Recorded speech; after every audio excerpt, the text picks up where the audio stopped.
Hey there, welcome to another episode of HomeTech.fm. Jason Griffin here, so happy to have you with us for this very special CEDIA wrap-up episode. I'm joined, as always, by my partner, Seth Johnson. Seth, how's it going? Good, man.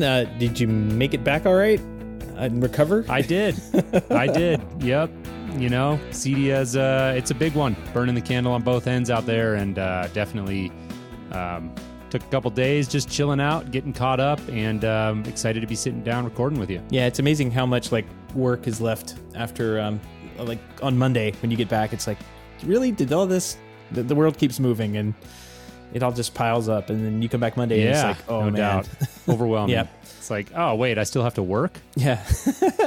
So exactly. But anyways, yeah, I'm excited. We're gonna do actually what we did last year. We were prepping for the show and getting some things together here and just looking at everything and you know, figured that really we got a lot of ground to cover here. We got a ton of sound bites from the show floor. Just saw a bunch of things that we want to talk about. And so we're going to actually divide this coverage into 2 episodes, which we did last year as well. And I think that that'll be good. Give us some time to get through these sound bites and share our thoughts on them. So I look forward to diving into that with you. Yeah, I think today we've got kind of like the integrate. Well, they'll both be good for integrators, but like today is like the luxury RSM show, and next week we'll be covering kind of more the DIY / meeting in the middle, and just interesting products that we happened across on the show floor, because there were definitely quite a few of those. Yeah, and I look forward to that. There was a number of sort of quirky or unique products that I spotted on the floor, and those are always kind of fun, you know, to come across those at CEDIA. Obviously, you're out there looking at things for your business and trying to figure out, how you can do some things better. But it's fun just to see those unexpected things out there as well. Yep. This week, we just want to give a shout out to a new patron that came on board at the $5 level. And at that level and up, you get a shout out here on the show. So Luke Newland, want to say thank you very much for supporting the show.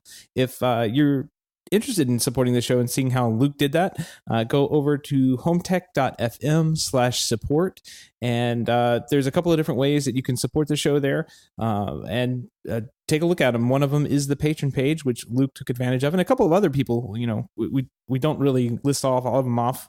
But a couple of other people, while we were at CEDIA, were joining up. And I was trying to keep up with that and do the show's prep and all that at the same time. It was kind of getting crazy. But I want to say thank you to everyone who actually reached out and supported. But Luke, you get a shout out here on the show, so thanks very much. Yeah, we definitely appreciate that. So without further ado, Seth, let's jump in. We want to, like you alluded to, we're going to talk a little bit about, we're going to come right out of the gate with the luxury products. I mean, I think that we've touched on it, and CEDIA really, a lot of attention does get focused in the last couple of years on the influx of kind of lower price and DIY type products onto the show floor. And I think that's an important story, and it's one we're going to get to and talk about on the next episode. But at the end of the day, I think at its core, CEDIA really is a show very much about luxury, high-end solutions, very integrator-friendly stuff out there. And let's just jump right in. We've got a bunch of sound bites here, and we want to make sure we get to all of them. So let's start. I know Seth, you stopped by the Control4 booth, and you talked to Brad Hinsey. So maybe you can kind of tee this clip up. Yeah, I talked to Brad about a couple of things that were interesting. One, of course, is the Amazon Alexa announcement where they're going to be integrating with Amazon. And the other one I asked him about was the Z-Wave. I didn't think it was getting enough coverage. It was kind of like the other bullet points that fell off to the side. But I wanted to talk to him about Z-Wave integration with Control4 because that's kind of big. So let's take a listen. I'm here at the Control4 booth with friend of the show, Brad Hinsey. Brad, how are you doing? I'm doing great. How are you doing? Very good, very good. So, super busy booth. Every single day I've been here. Yeah. You guys having a good show? Oh, it's been such a great show. I love it because, you know, walking through the booth, it's always like shoulder to shoulder. It's like you're at a concert just trying to get around everybody. But love the conversations, showing off all the products. It's been going really well. Very good, very good. So big keynote features this year. Yeah. Amazon Alexa is probably on the forefront of everybody's mind. Yeah. What do you think about it? I love it. Yeah. So I've been trying to push this through for months because I think it's such a great way for dealers, for you guys to introduce home automation to more customers. The thing is that when you can control something in a room, and you know, especially the new $49 dots, oh, yeah. They're going to put them in every room, and that's awesome. But in order to do that, they need automation in every room also. So Right. I think it's a really great opportunity. I've seen it where the non-adopter in the family, the naysayer in the family, where you show them, turn on the master bedroom, and they're like, that's awesome. Right. So that's what I'm really excited about there. Plus, I think it's just the launching pad for so many more things on top of that platform. Yeah, definitely. They've come out of nowhere. It's not really out of nowhere. It's just they made a product, I think, that worked well, and it worked. I mean, that's key to it. And it's good to see them interested in the home automation market, because it gives us the ability to really get in there and show what we can do on top of what's essentially a consumer product. Well, I think what is really interesting is the amount that they're investing in our channel. Yeah. And I think it's a good signal, and it's a good validation that this channel isn't going away. This channel provides a tremendous amount of value. We already knew that, right? We've known that for years. Right.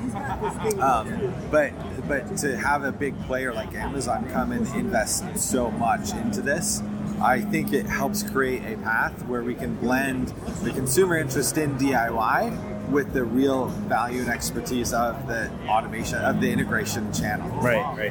Another big, I think completely underreported announcement you guys made. Yeah. Z-Wave this year. Yeah. That's huge to me. I mean, that's an entirely different side of the market that has been wide open for so long. Yeah. Control4 has been Zigbee from day one. Yes. And now there's the ability to at least support a lot of, you look at the door locks, for example. You have Schlage and you have Kwikset. Kwikset went down the road of Z-Wave. I think Schlage is gone Zigbee. Yeah. And those are two competing brands. Now we can do them both. And I think that's great. Yeah, I think so. This is our first step, so it's measured. It's like 13 products, but you got to start somewhere. We do, absolutely. So it fits really well with our long-term strategy. And we've proven this out. Support all the protocols you can. Have the open platform. This is part of the other part of that announcement is we support nearly 10,000 devices on our platform. Right. So you have all that integration capability. I think Z-Wave is going to, provide additional choice for dealers, and it is. I think it will be great. I think there are some fun products. There's some goofy products. The goofiest one, I don't know if you heard about the mousetrap that There's a Z-Wave mousetrap that will humanely electrocute the mouse. Humanely, and then send you a text message when you need to clean it out. Well, so they say if you build a better mousetrap, and I think somebody took a little too literally with that one. They did, exactly.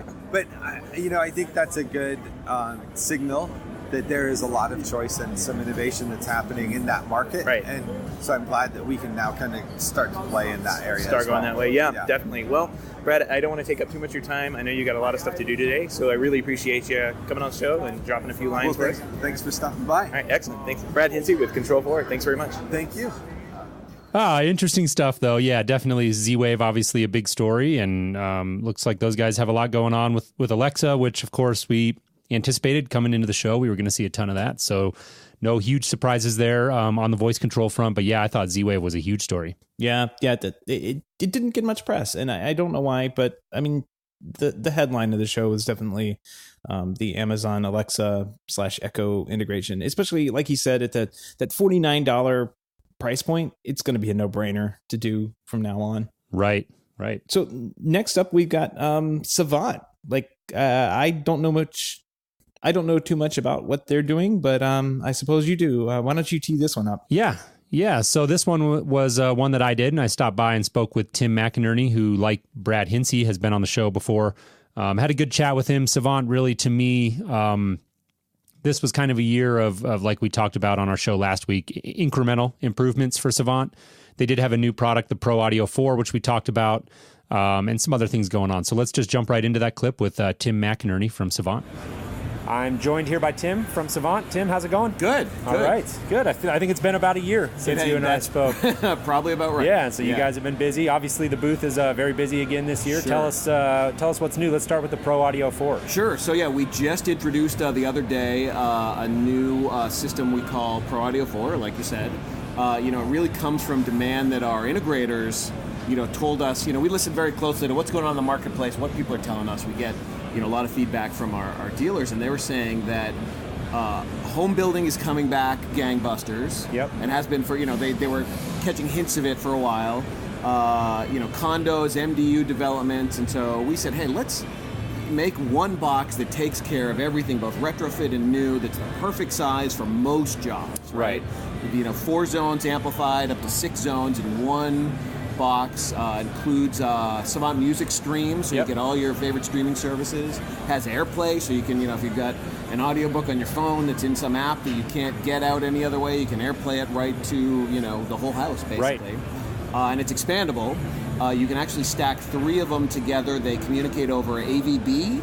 It's a relatively new networking standard for audio and video that synchronizes everything, takes all the problems away from, you might be half a second off in the milliseconds on one or the other. And you can link up to 3 of them together. They don't need to be co-located. They could just be, you can have one Cat 5 running to the guest house or the in-law apartment. You don't have to wire everything back to some central location. You can have kind of distributed points. And talk about the small form factor here. You guys are actually showing it mounted inside of a low voltage panel. And that again came from a lot of our integrators who say, I put it in a rack a lot of times, but home building is actually, it's coming back in a big way. Yep. And there's a huge demand for home builders who have to have some sort of smart home technology. It's becoming table stakes to have some whole home audio, at least some control, maybe lighting, maybe it's climate.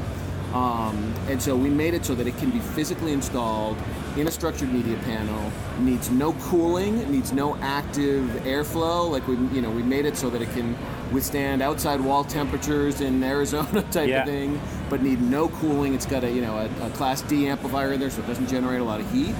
And it really lets you build it into the home, which is another requirement for integrators working with a builder who want to fold it into the mortgage. It has to literally be attached to the house, and you can now do that. Awesome. Well, let's touch on just quickly on the remote. Obviously, that was a big story last year at CEDIA, and you're shipping now, and I know you've got some improvements you've done on that. Tell us about that. We just started shipping the Savant Pro remote, I believe it was back in May, and the Savant remote, the more consumer version of it, a few months ago. We've added some new enhancements to it.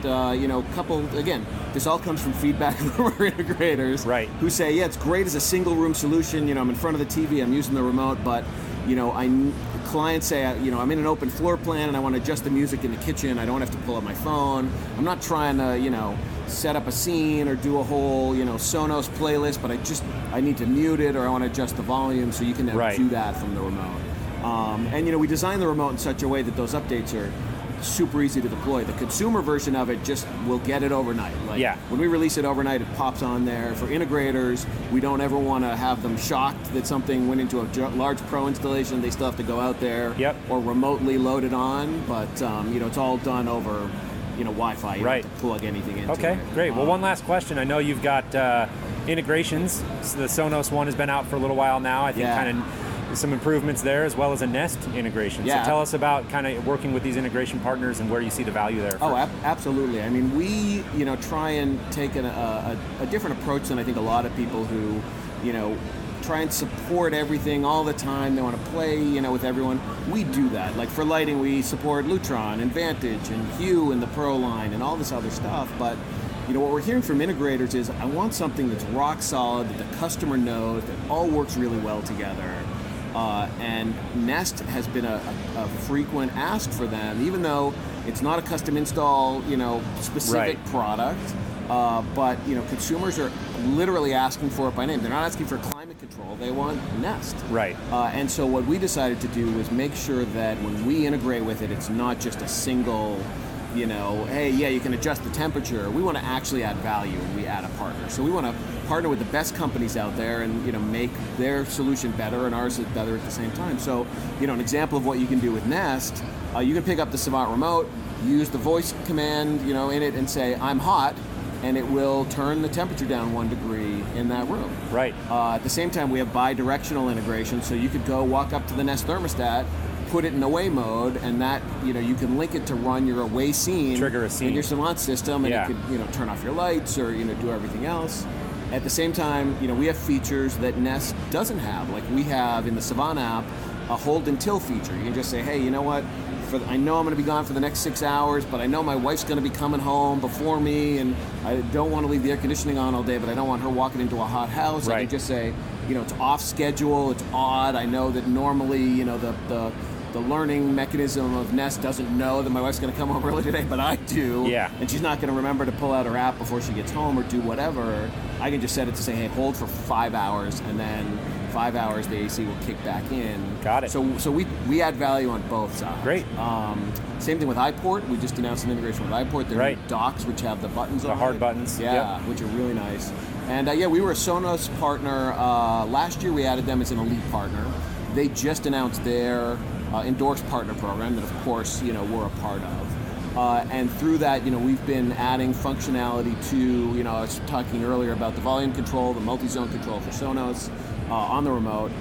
In addition, we just added a feature so that you can edit Savant scenes using Sonos. So before you could capture a scene with Sonos and it would, would play, but if you wanted to go edit it and change the playlist later, you'd have to recapture that scene. Right. Now we added in the interface, you can just go grab it. Gotcha. Change the playlist in there, and same thing with the voice control. You can pick up the remote and just say play music, and it will actually just, in that room, whatever was last playing on Sonos, will just kick in again. Very cool. All right. Well, yeah, the booth looks really busy. I'll let you get back to it. Really hope you enjoy the rest of your show, and I appreciate you taking a few minutes to chat with me. Yeah, thanks for coming by. Thanks, Tim. Very cool. I like that Pro Audio 4. I wish I had stopped by the booth and taken a look at it. Yeah, it's a nice solution, and it definitely will fit the bill. I think, like he alluded to, really probably focused primarily on the production builder, MDU type market, but certainly in smaller single-family home residential as well. It's got a nice feature set built into it, so I think they did a good job with that one. Yeah, it sounds pretty good. I am a big fan of like repeatable solutions, and if it's something that I can, basically design and sell once and just keep repeating that system, big or small, doesn't matter. I'm just a big fan of that, so I'm a sucker for that kind of technology. Repeatable. I wish I had taken a look. Yep. Must be nice. Well, it can be done. It totally can be done. It can. It's tough. Yeah. It's tough in the high-end custom home business. But we're always looking for things like that. I totally agree. I think that, some of the integrations Savant was showing are becoming par for the course. Tim used the term table stakes when he was describing builders. And I think the same can kind of go for big control companies. It's sort of becoming table stakes now to have these things like Nest integration, Sonos integration, Alexa, these sort of things. So I thought Savant had some cool stuff this year, but I want to move on here to one that, Seth, I think you and I both agree was a little bit unexpected in the sense of it was more than we thought, and it's Josh AI. We went and checked them out and thought they had a pretty strong showing. I really spoke with Alex quite a bit and let him know that I think the messaging around Josh AI has really been all about the voice, but to me, it did seem like quite a bit more than that.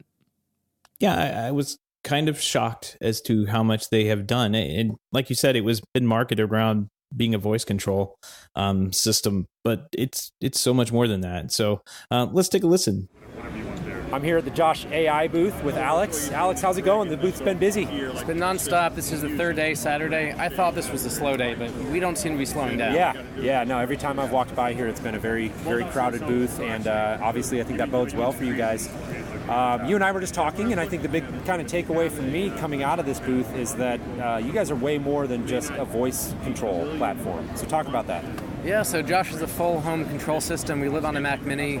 We integrate and control a lot of devices natively, so all the Lutron stuff, tons of music, Sonos, Meridian, Autonomic, all that stuff. But we have a deep learning model baked into everything. So we have voice as a central input mechanism, but we can then run scenes, triggers, we do all sorts of stuff. So think of us more like a voice solution coupled with Savant or Crestron. Yeah, and you guys have a very effective demo here. I was telling you, I think the interface is beautiful. You guys have done a great job with that.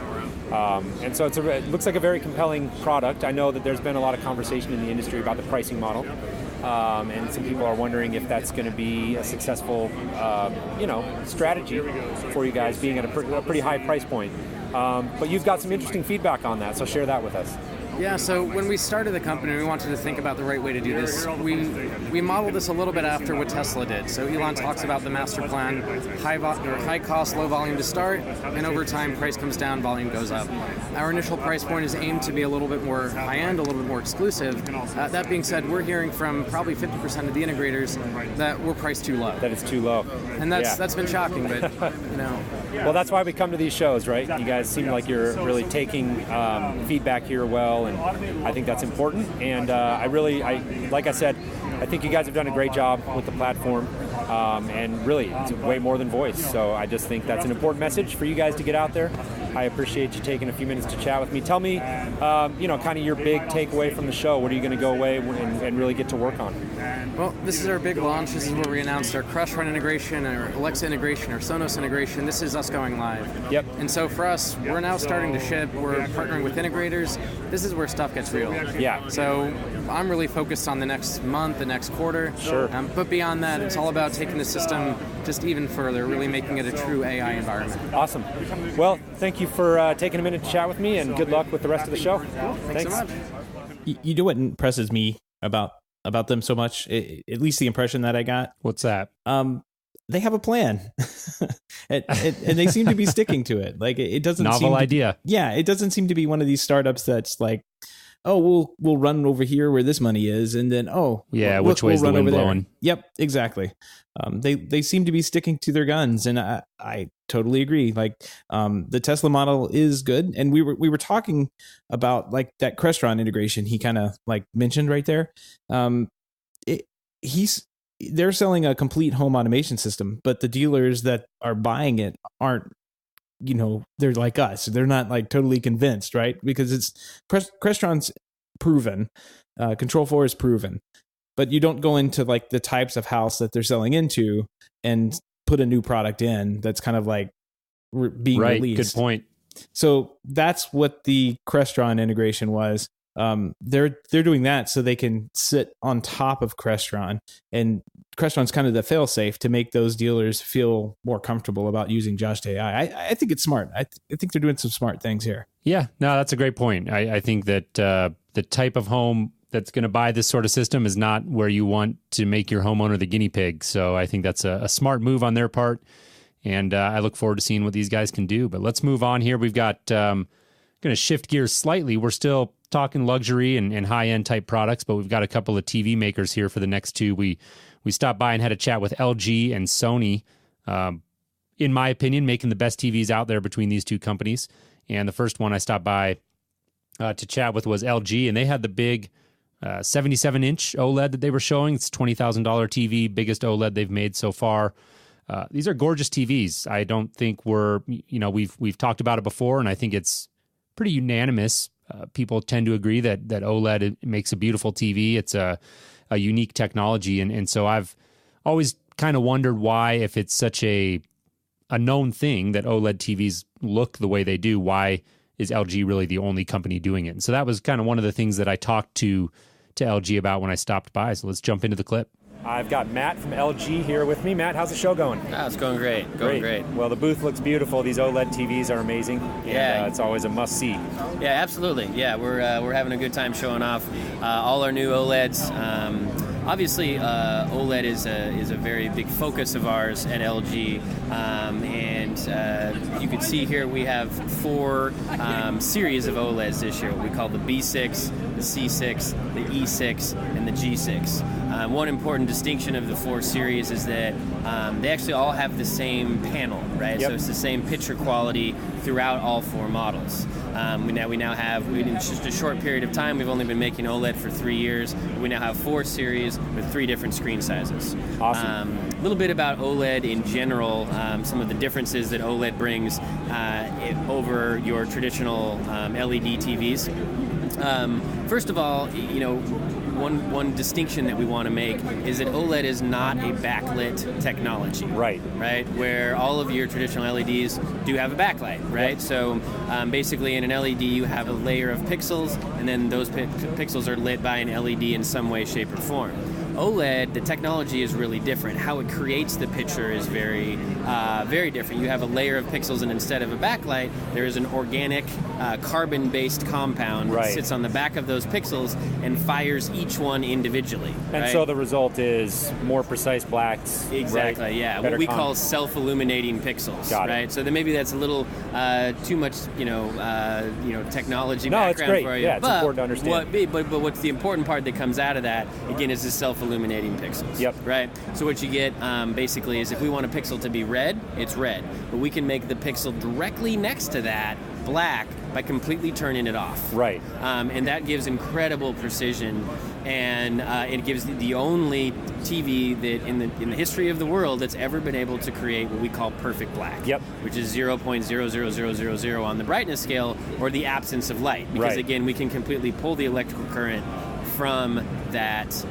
pixel. Love we it. want it to be black. Love it. So one more question for you. I know OLED is a great technology, it makes a beautiful TV, and so some people might wonder why aren't more people doing it. LG really seems to be the only company out there that's pushing this technology forward. Can you talk about that? Yeah, for sure, absolutely. So OLED is not something that we invented. OLED has been around for quite some time. The technology is something that all of the major manufacturers have tried to put out. Yep. And we won that race, so to speak, right? And there's a number of different, at this point, patents and barrier to entry as to why we're the only ones manufacturing and selling it.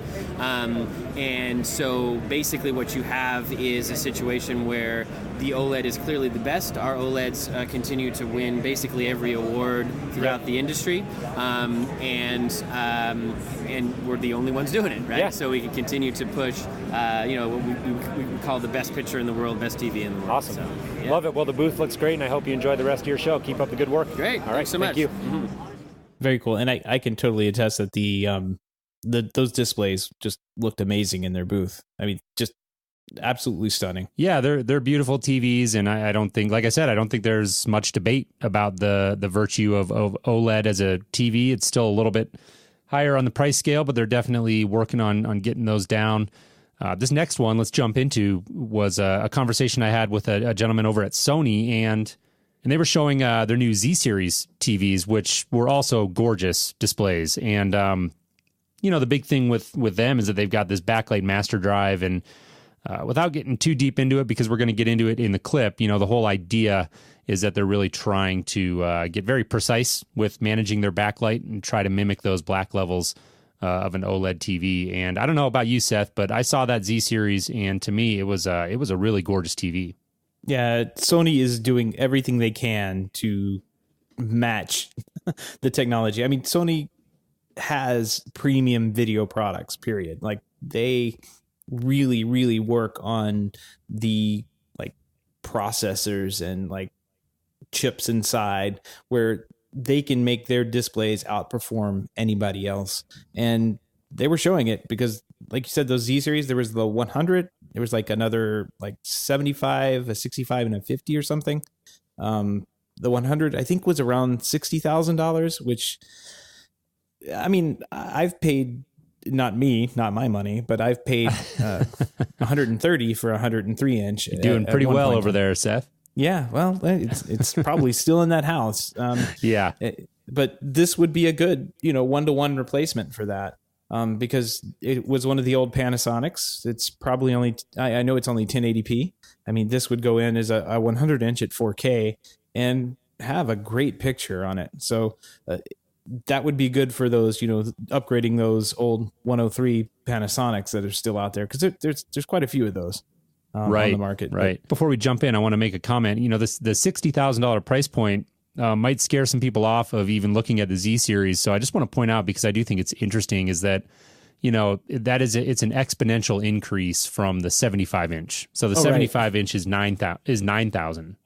And, I've just always kind of wondered about that. I've never quite understood. I'm sure it's just lower volume and different manufacturing process or whatever. But we'll compare it to the 77-inch LG. That was 20,000. So it's 2 more inches. So you got a 75 that's, yep, exactly. And so 75 is 9,000 is going to be the retail on that, and then 65 inch is going to go for 6,000. So yeah, let's go ahead and jump into this clip with Sony. I'm here at the Sony booth with David. We're looking at the Z series TVs here, and these things look awesome. How's the show been going?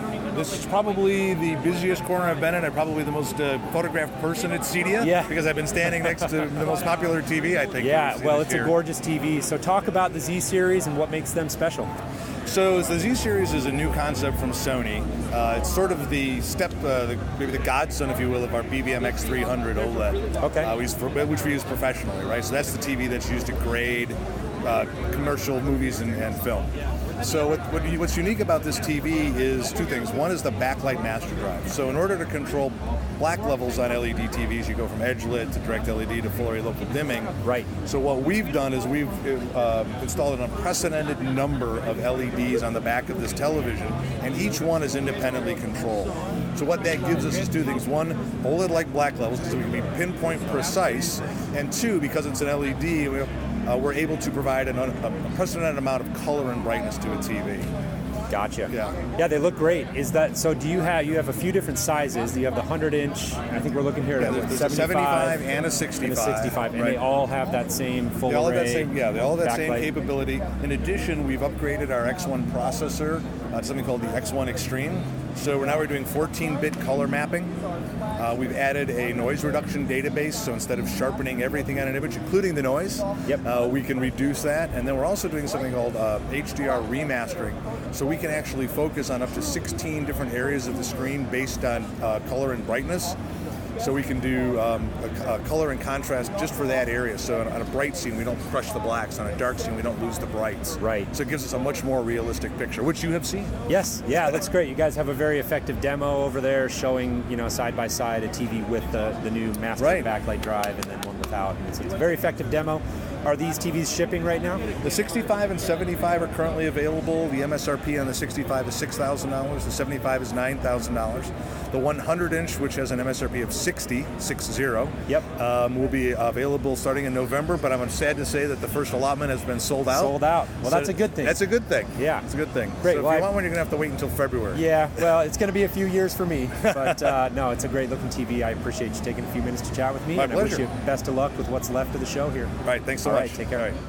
So there you have it. Like you said, Seth, Sony, very much a company that really takes quality seriously. I got a consistent message from our Sony rep as we were moving through the booth that, Sony's very dedicated to the integrator. That was definitely consistent messaging, and I think their products speak to it. Very high quality stuff.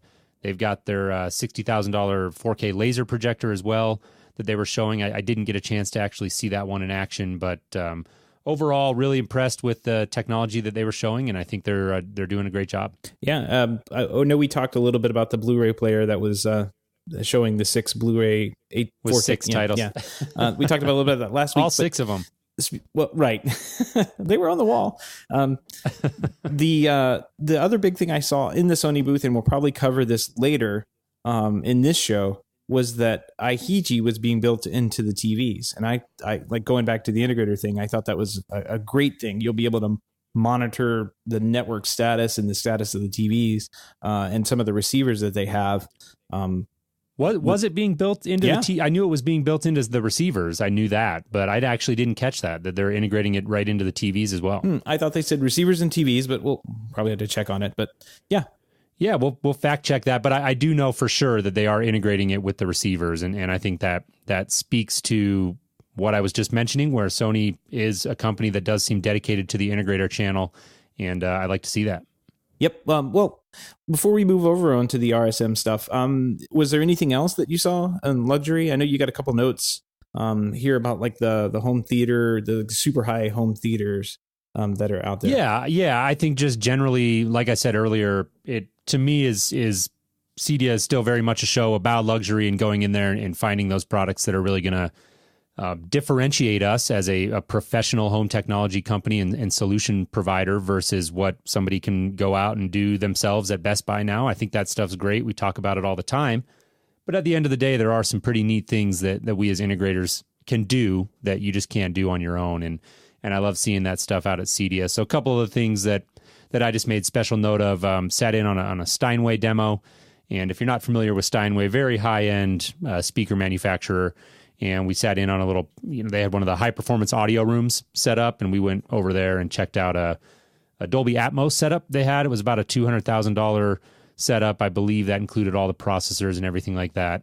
And sounded great. It was a lot of fun. I don't know if you had a chance to sit in on any Atmos demos or any 3D audio. Did you get a chance to do that? I unfortunately didn't. I spent most of my time talking on the show floor.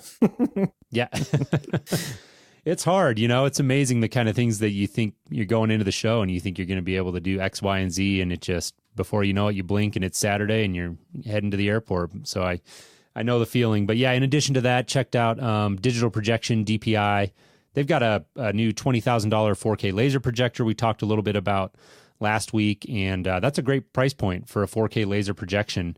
And so I'm excited about that. Saw some of their higher end models as well that looked great.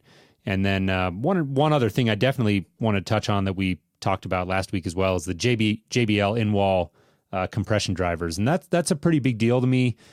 Compression drivers, very high quality speaker. There's a lot of virtue to those in a theater environment in particular.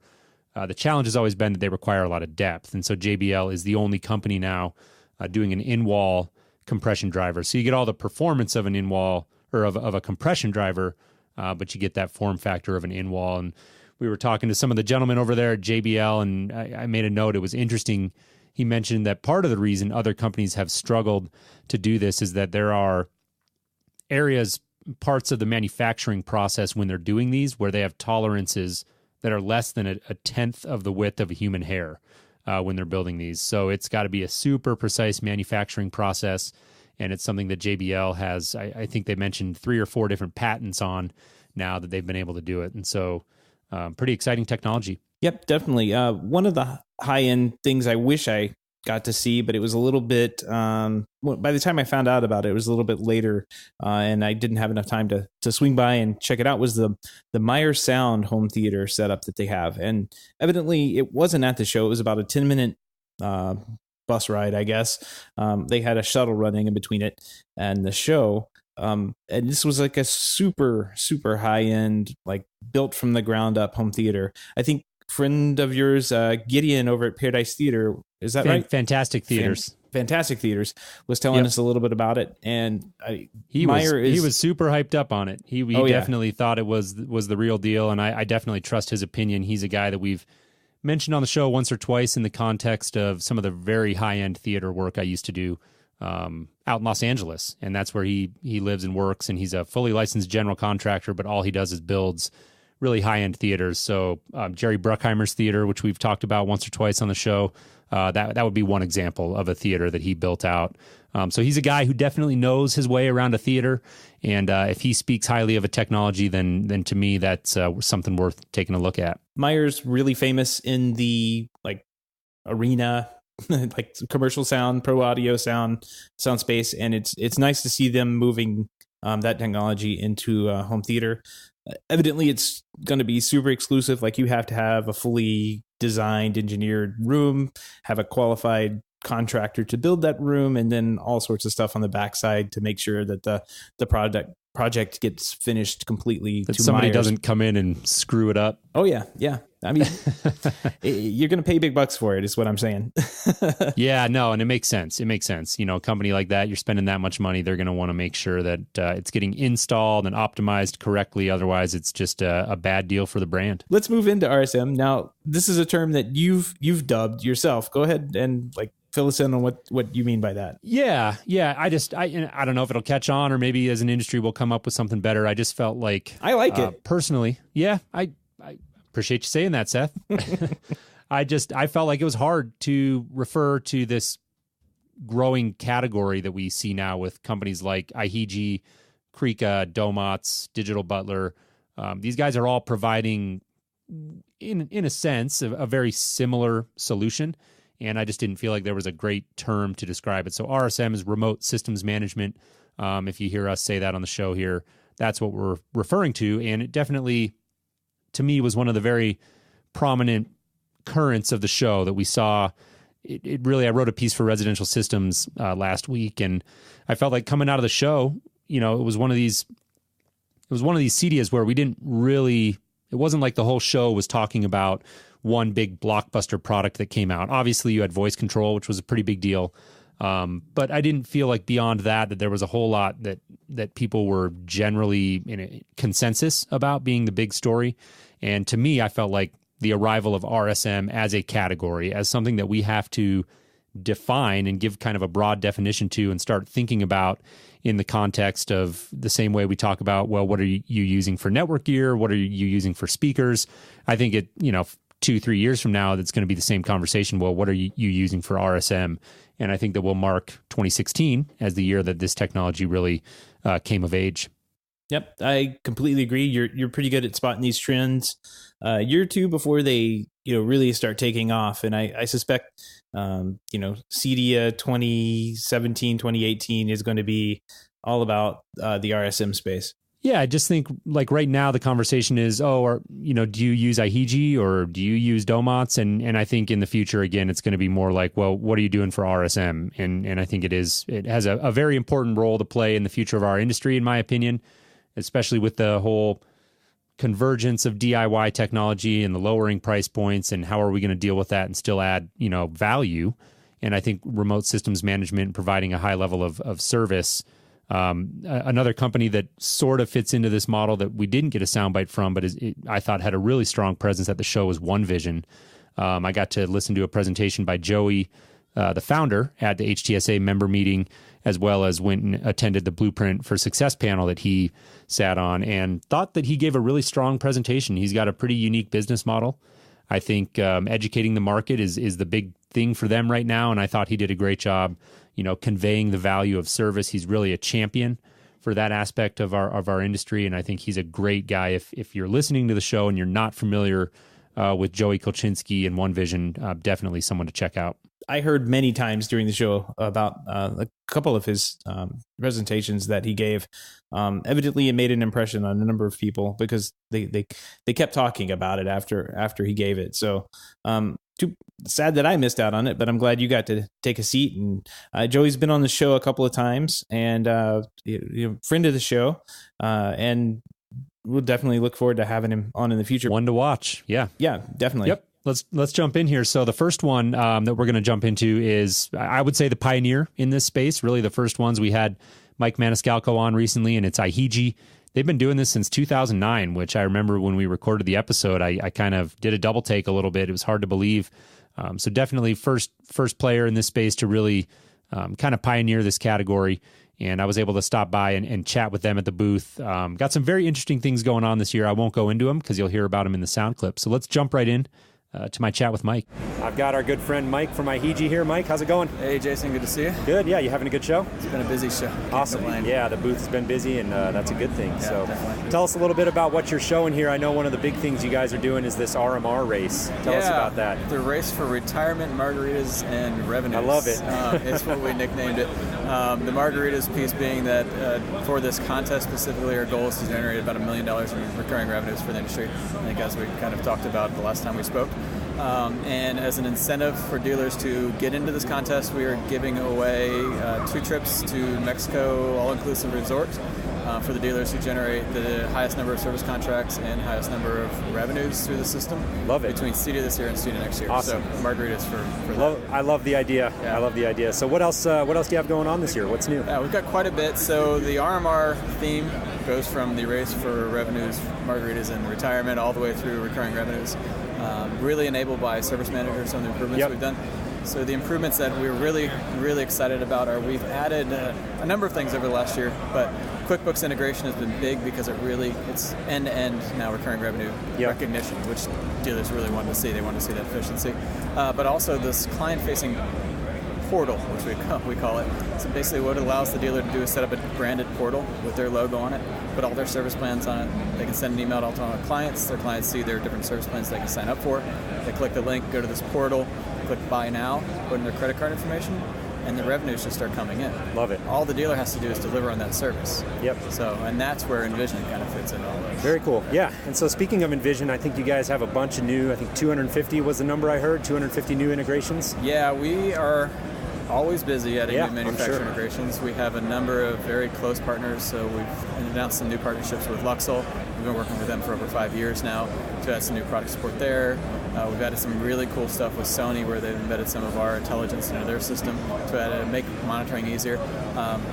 But it made a strong push going into CEDIA to get up to that 250 number. Yep. And we'll continue to do that because we think one of the biggest value adds is that we integrate with all of these different manufacturers and devices, whether they use, the deal uses Snap AV, Package, APC, AAA, Surgex for power management, whether they use Arachnus or Cisco or whatever it is, we integrate with all those products. A little more vendor agnostic. So we are vendor agnostic. We are their one-stop platform for remote monitoring and support. Right. And that's important to do. Very good. So one last question, I'll let you go. I know you guys have an app now, an Envision app. I think that's kind of a big deal. You guys, you and I have talked about that, but tell our listeners about it. I love it. It puts the control of Envision in the pocket of the technician. The technicians are on the go.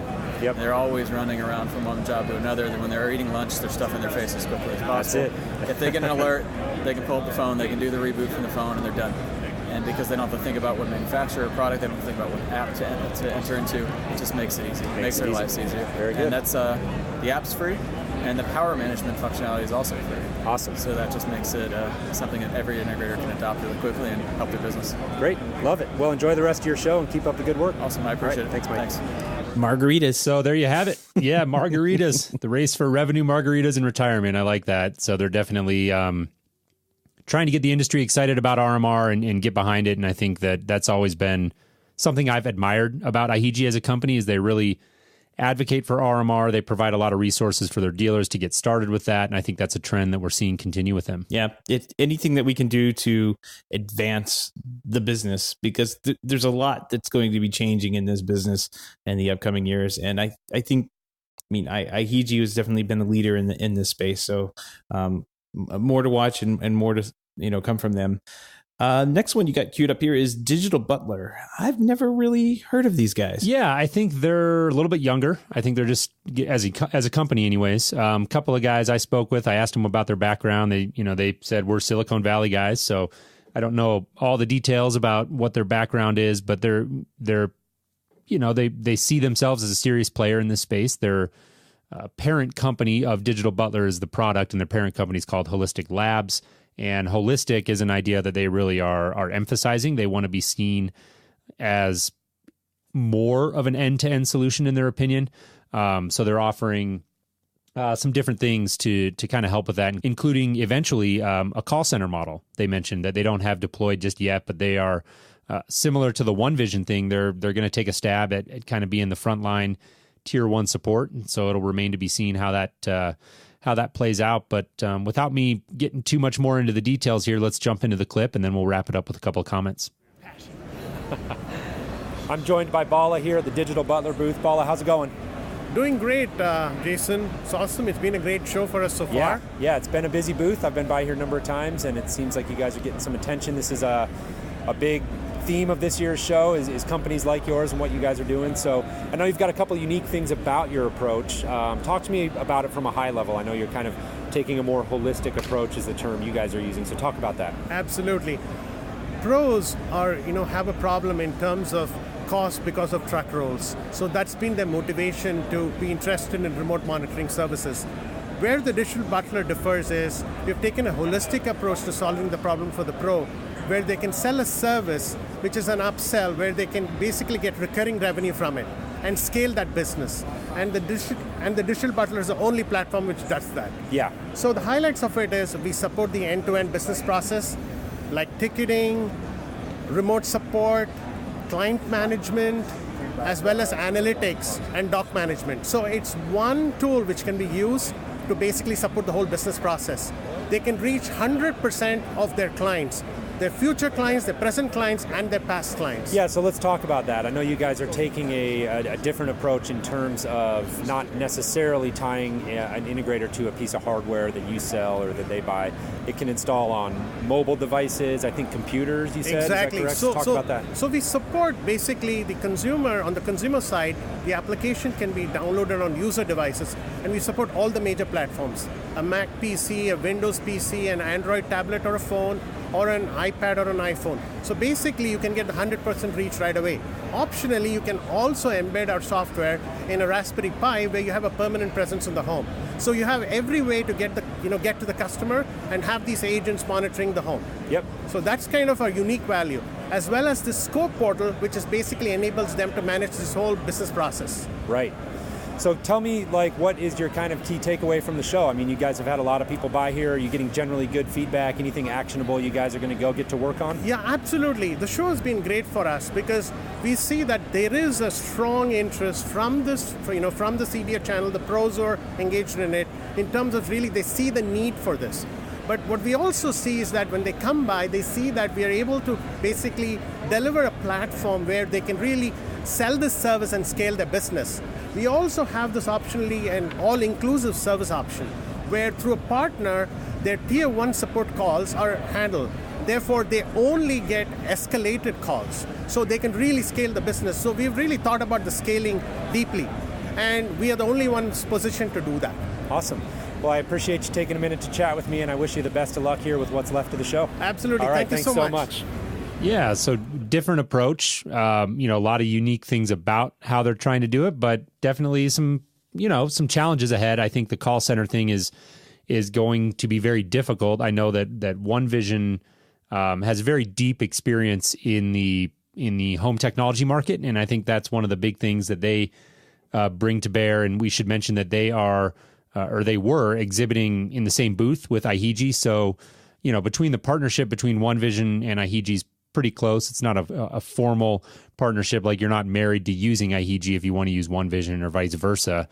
But between those two, there's a very close partnership that does sort of provide that end-to-end solution that Digital Butler was talking about. But I think in this space right now, the more the merrier. Let things kind of shake out. Let some people do some innovative stuff, and let's see what works. It kind of what I was thinking too. I mean, it sounded like a very similar offering to OneVision. I just don't know. I know that Joey's company has like a long background in dealing with AV clients. I'm not sure about Digital Butler. It looks like they're kind of broad and out against a bunch of different other type of markets like retail and insurance. Yeah, and I don't know. I didn't get a chance to really dive in on that particular piece and ask him about it. But I just don't know if they're planning to just spin up a call center somewhere with some, people with a checklist and a script. Yeah. That's not going to work. It's going to have to be people that really understand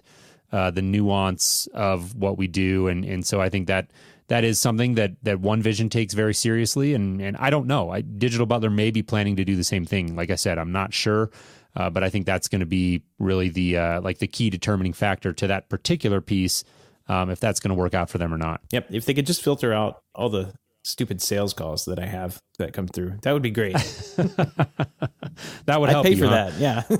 Well, they may listen to you. Send them a note, and they might get that incorporated. But let's move on here. The next one we got is Domots, and Domots is really a new player on the scene. They've kind of made a big splash with mainly their price point. They've got a very, very low price point. $299 flat rate per site for an integrator to monitor. So that's $2.99. So that's very, very inexpensive. And that definitely has people talking. Gorgeous app. We've had Domots on the show. I'm really a fan of what they're doing. But, I think that the low price point is going to be tough to keep that sustainable. But I think that if they're able to do that, they're definitely going to be a serious player. So let's jump into that clip right now.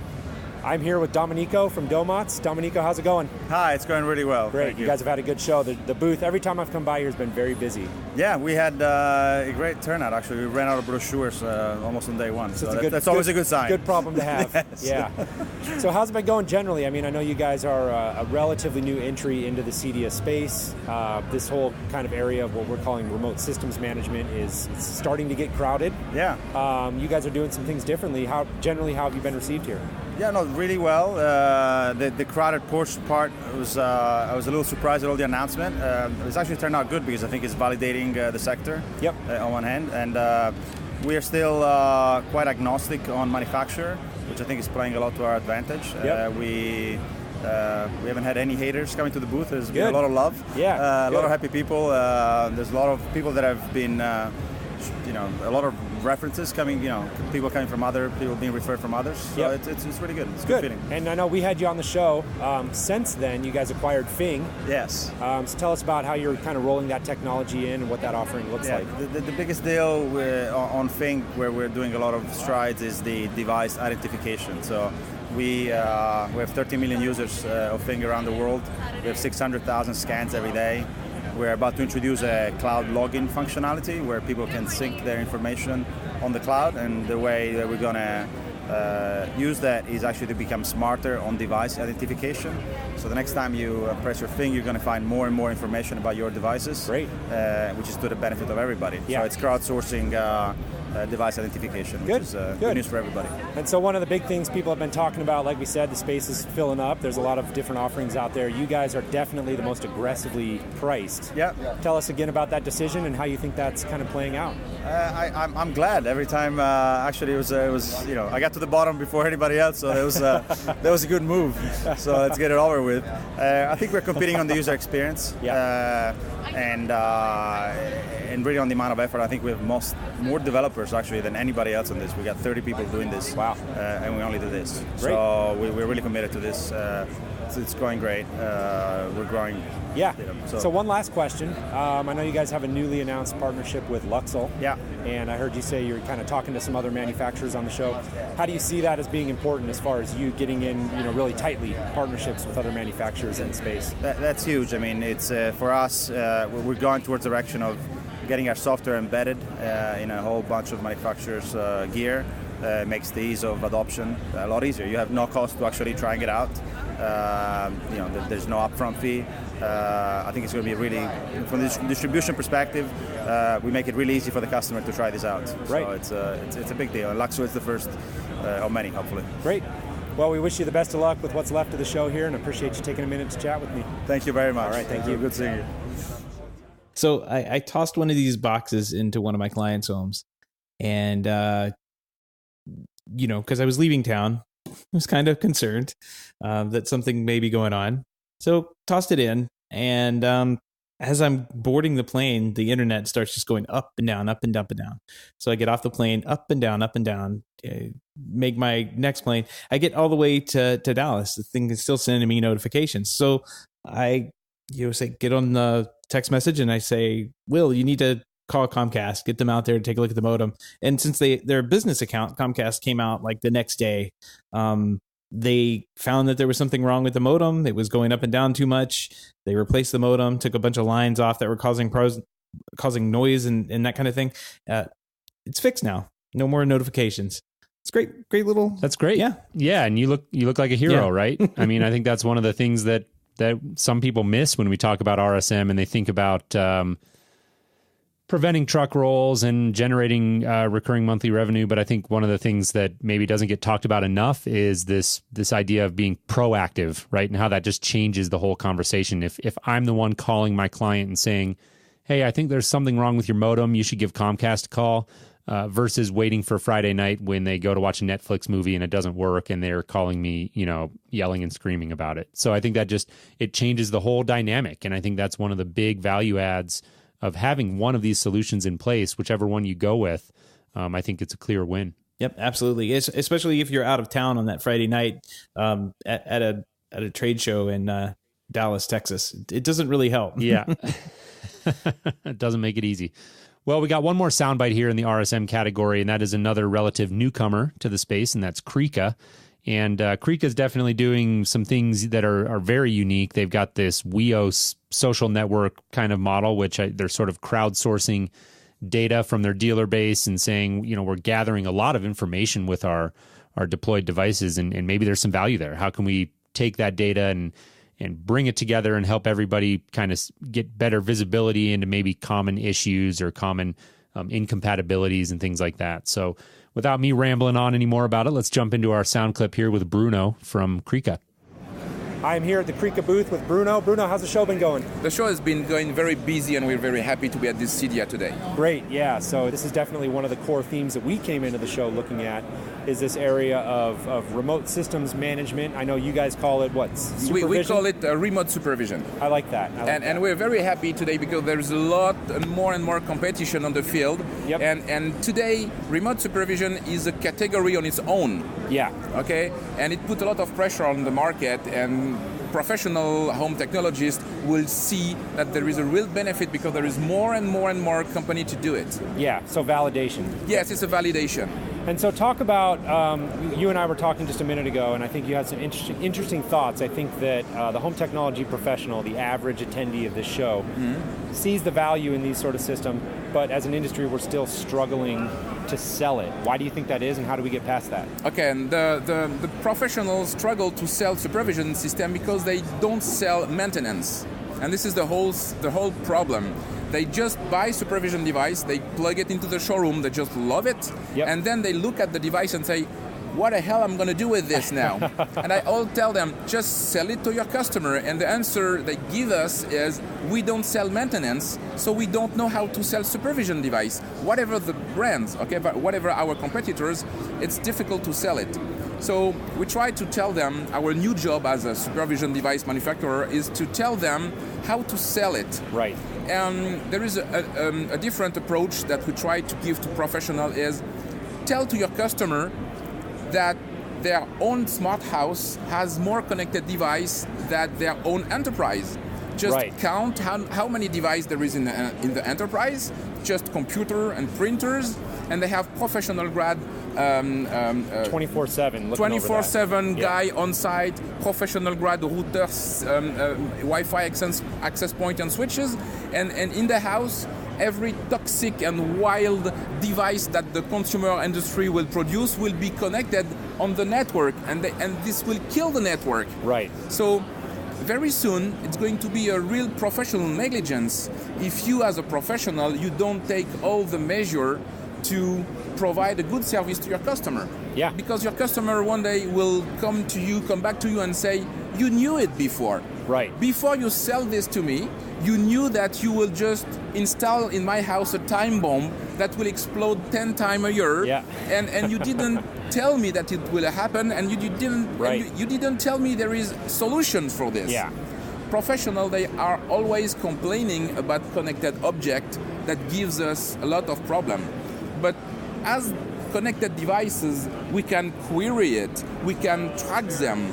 So let's use supervision to resolve all the problem. Stop working with the old-fashioned way, good time you were working before. Right. Supervision is the real solution. Yeah, and so one more question I want to touch on. I know this is a big initiative for you guys. It's the WEOS. Yes. You've got the banner here calling it the IoT-based social network to connect the CE industry. Yes. Very unique concept. I love the idea. Tell us a little bit about it. Okay, we took the opportunity that every connected device can be tracked, identified, and monitored. So if you are a Krika user and you're struggling with one of the devices you see on the dashboard, let's say you have a problem with this specific Wi-Fi access point, you can click on the Help Me button, and we will search into our database of all the Krika users, all the professionals that have the exact same devices and who accept join the WEOS program. Yep. And you will be able to send them a SOS. You just describe your problem, and instantly in the world, whatever the jet lag, there is someone who has the same device that will answer you. We love to joke about it. We love to say it's some kind of a speed dating of professional who someone have a problem and maybe 100% in the world have the solution. Right. So we use connected devices to connect people together. Yeah. And it's WEOS, it's the worldwide help each other social experience. I like it. So kind of enhancing this idea of community and known issues that are out there, and how can we all help each other run a better, more efficient business. So. It's much more efficient than a forum. Because when you write something in a forum, it's kind of launching a bottle on the sea, and maybe 5,000 people will read it, and they don't have your device. Right. So here we can make the link between 100 people that have the exact same device and who sign up to the Wheels program to say, yes, I want to help other people. Right. Awesome. I love it. Well, I wish you the best of luck with what's left of the show here, and I'm glad we got a chance to connect. Thanks so much, Bruno. Thank you very much. You got it. Goodbye. So there you have it. Selling time bombs. Yeah. Well, I really like that the social tech support network thing. That's really cool. That's really a good idea. I think about it's a cool concept. Yeah, the brain trust that exists within a couple of techs within the business and maybe the owner, like extending that out to every dealer out there. I mean, that would be awesome. Just a great wealth of information. I hate going into a forum and typing something in or searching for something that I'm having an issue with, and here's somebody who had a problem back in 2006. Right. And then and then you wait 2 days and someone just trolls you. And Yep. Yeah. Yeah. So I really like that. It makes me feel like you're part of a bigger community and a bigger industry if you have that help from everyone. Yeah, I think it's like I said, a cool concept, and we'll really hinge on getting a critical mass here. No idea how many users they've got right now, but love the idea and hope that it takes off. I think Bruno made a great point when he said that eventually it's going to be seen as almost a negligence to not sell this sort of maintenance and solution to your clients. I thought that was a really interesting perspective, and I think there's some truth to that. So something to think about there. Did not get a chance to stop by Oversee Pro and get a soundbite from them, but they were showing a bunch of stuff this year that they're doing that was pretty cool. Access Networks has a monitoring solution that they're putting out there. So it just seemed like everybody was doing something in this space, and or everybody was thinking about it or partnering with somebody or talking about it. And I felt like it was kind of this undercurrent that if you weren't paying attention, you might have missed it, but it was very prominent if you were looking for it. Hey, and you're pointing out this is very important. It is very important. Even my little example is very important. I mean, this is a client that's really important to me. It's really important. I mean, they're not even home right now. They are in their, summer home up north, and they're coming down maybe in another month, but I've got to make sure that everything is ready for them. So if something goes down now, I've got to make sure it works, and continues to work. And having the ability to be there 24/7 is not an option. It's not an option for anybody at all, any other dealer in the world. It's something that we're going to have to start putting in on all of our projects, and something we just have to think about. Like you said, doesn't matter which one you pick. I had Domont, but I could easily have just used Krika or Oversee or any other one of these and had as good an experience with getting those notifications, telling my client proactively that they were having a problem without the client coming in and living in their house and discovering the Comcast goes up and down every 15 minutes. That's not a good thing. Right.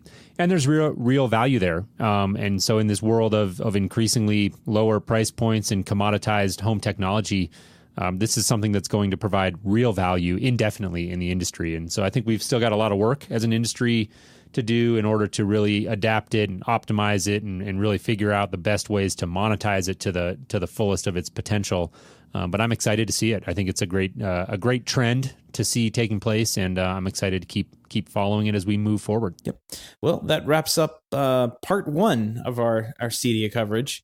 Yeah, and geez, I gotta say, Seth, we didn't really plan this, but as we were going through the sound bites, I realized these were a lot of the ones I did. I got to hear a lot of myself talking tonight. Yeah, I noticed that too, but I've got quite a few of them for next week. So we got quite a few of yours coming up, exactly. And like I said, we didn't really plan it; it just kind of happened that way. But we got all of my blabbing out of the way this week.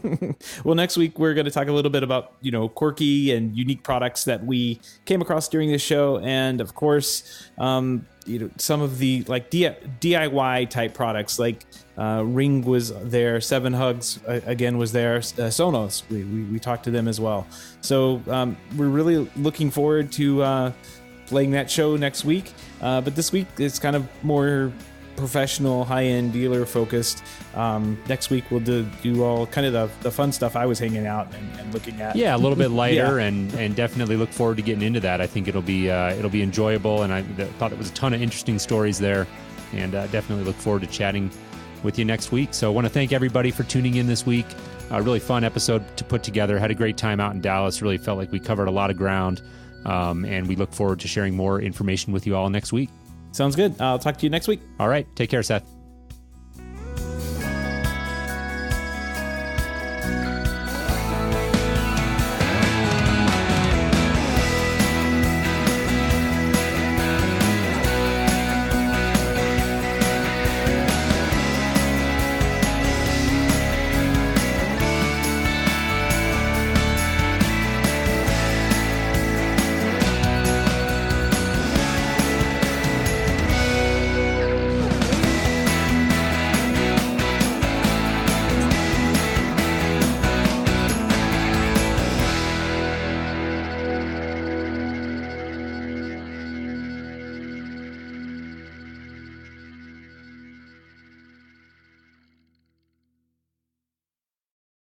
Howdy, y'all. Welcome to Home Tech.